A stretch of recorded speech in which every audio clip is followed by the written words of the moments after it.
ఇప్పుడు మనతో పాటు జనసేన సీనియర్ నాయకులు బొక్కసం వెంకట సుబ్బమ్మ గారు మనతో ఉన్నారు. వారి మాటల్లో ఈ ఈవెంట్ గురించి మనం తెలుసుకుందాం.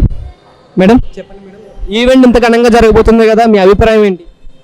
మనకి కోలా వెంకటేశ్వర్లు గారు అన్ని ఊళ్ళల్లో మన వెంకటేశ్వరునికి అన్నమయ్య పద నృత్యార్చనతో ఎంతోమంది కళాకారులు దేశం నలుమూల నుంచి పిలిపించి వాళ్ళకి ప్రోత్సహిస్తూ మన వెంకటేశ్వర స్వామికి అన్నమయ్య ఎలాగైతే ఆ పద నీరాజనంతో చేశారో అలానే మన వెంకటేశ్వర్లు గారి ఆధ్వర్యంలో కూడా వెంకటేశ్వరునికి పద నృత్యార్చన సమర్పిస్తున్నాము.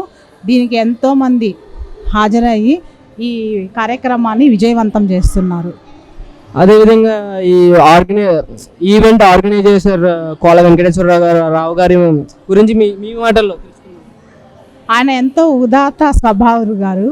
ఎందుకనంటే ఆయన ఎన్నో కార్యక్రమాలు, మన సాంస్కృతిక కార్యక్రమాలు కావచ్చు, ఇంకా ఆయన ఆధ్వర్యంలో ఎంతోమందికి పేదవాళ్ళకి ఒక ప్రోత్సాహంగా ప్రతి ఒక్కరూ వాళ్ళ పరిధిని బట్టి వాళ్ళని ప్రోత్సహిస్తూ ఎన్నో సేవా కార్యక్రమాల్ని కోలా వెంకటేశ్వర్లు గారి ఆధ్వర్యంలో జరుపుతూ ఉంటారు.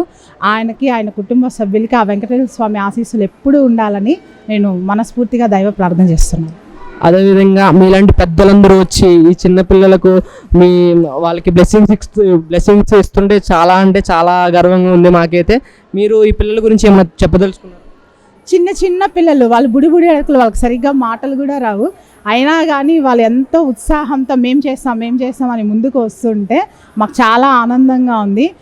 చాలామంది ఈ కార్యక్రమంలో పాల్గొని వాళ్ళ సంతోషాన్ని వ్యక్తపరుస్తున్నారు. వాళ్ళ ఎనర్జీ చూస్తుంటే అసలు మామూలుగా లేదు కదా మేడం.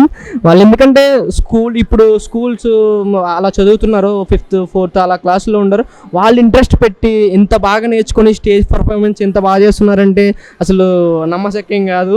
మరి వారి గురించి అంతా వాళ్ళ టీచర్లు, పేరెంట్స్, మన వెంకటేశ్వర గారి ప్రోత్సాహము, ఇంకా చేస్తామని వాళ్ళే ముందుకొచ్చి ఈ కార్యక్రమాన్ని జయప్రదం చేస్తున్నారు. Okay madam, thank you. మీరు ఈ ఈవెంట్కి వచ్చినందుకు చాలా అంటే చాలా గర్వంగా ఉంది. మా మీడియా తరపున మీకు చాలా థ్యాంక్ యూ మేడం.